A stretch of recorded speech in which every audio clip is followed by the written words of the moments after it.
Hey guys, easy hockey picks here. Yeah, I know Eric Carlson's traded. You don't have to tell me. Um, so the purpose of this video is I'm gonna give you some notes on guys you can potentially grab off waivers to help you win your leagues. The guys that are available aren't necessarily the mainstays on their line. They're gonna be there. They're gonna mooch points basically off of the other great players they're playing with. So, and that's the purpose of waivers, and that's how you're gonna win your leagues. You need to pick up players that are put in good situations that are gonna get you those easy points for you, but nobody's gonna notice because they're not necessarily the big names available on their team. So the first guy I want to mention is Troy Terry. The Ducks have played 2 games. Troy Terry hasn't registered a point, but he's on the top line. He's playing with Getzlaff and Raquel.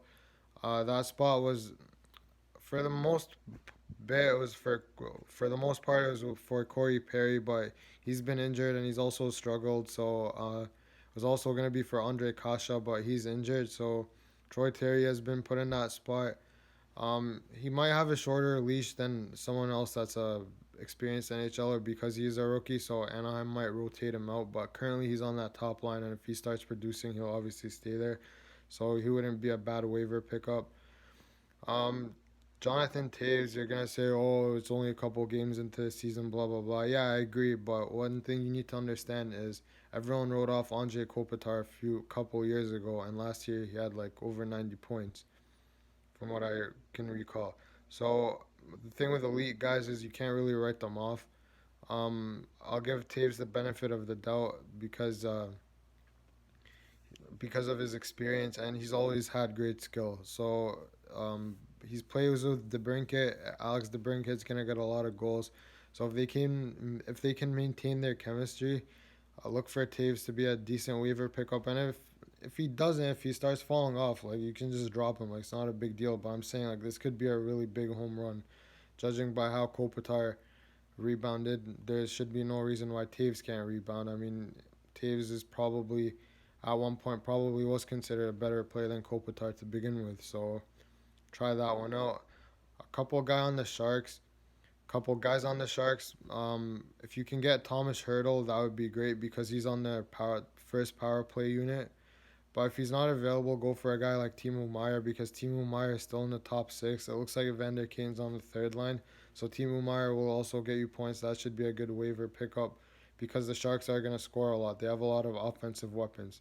The only reason I'm suggesting Meyer over Hurdle over Meyer is because Hurdle plays on the first power play unit, as I mentioned, but Meyer's on the second unit. However, Meyer's availability is probably um, more likely in your league. So that's something to consider. Another guy you should consider is I mentioned him in my other videos, Tyrati on Edmonton, but I'm assuming a lot of people have already heard about this guy because his hot start in the preseason. If they haven't, um, pick him up because he's playing with Connor McDavid and Nugent Hopkins. That's their top line. You're gonna say, oh, like, okay, he's a no name, blah blah blah. Yeah, but one thing you need to consider is the amount of ice time these guys get. So even if he's a no name, like I don't care. Like Patrick Maroon used to play with McDavid. Look how many goals he'd pick up. Tyrati is way more skilled than Patrick Maroon. So it wouldn't hurt to take a shot at him if he's there. Another guy on Edmonton could potentially be Kailer Yamamoto. I'd say he's more skilled than Ratty, but he's not on the top line. The reason why Ratty's on the top line is I'm gonna assume is because he's a right shot. So when McDavid's making a pass on his forehand, Ratty picks it up on his forehand. He's gonna shoot it right away rather than picking it up on his backhand and switching over if he was a left shot. Yamamoto's a left shot. Tyrati the other day against the Devils played about 20 minutes, I think. Yamamoto played like 15, so they're both in the top 6, but I'd go for Tyrati first. Now, if you need goalie help, I'd go Curtis McElhinney because looks like Mrazek is still shaky. Darling is out. McElhinney the other day against Columbus, he shut them out.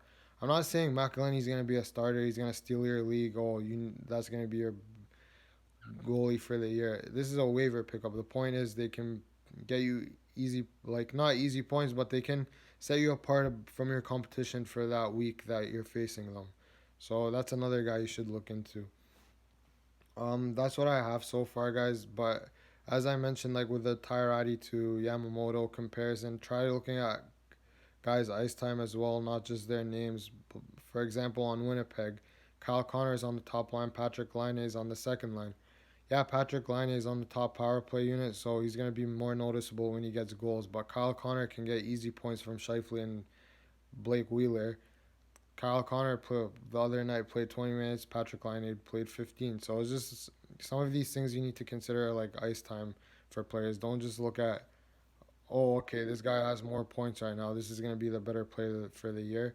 I'm not saying Kyle Connor is getting more points than Laine, but I'm saying if you need to make a trade or anything, Kyle Connor would be a lot easier to pick up. Obviously, Laine is going to make a bigger difference with his goals and power play points, but it's just these things I'm saying. So you're going to win your leagues by acquire these small pickups that are going to get you these quick points that are going to set you apart from your competition because everyone has a big name player. All the big name players are going to have the same range in terms of points. So where you make the difference is the lower end in your roster has to be a lot better than the lower end of your opponent. You see what I mean? So yeah, good luck this week, guys. These are my waiver options. To repeat them, I'm gonna tell them on Edmonton either Tyrati or Kailer Yamamoto. Tyrati being your best option. On Chicago, Jonathan Taves. I doubt DeBrincat would be available in your leagues. On Sharks, Hurdle first. If he's not available, get Timo Meyer. On Carolina, Curtis McElhenney.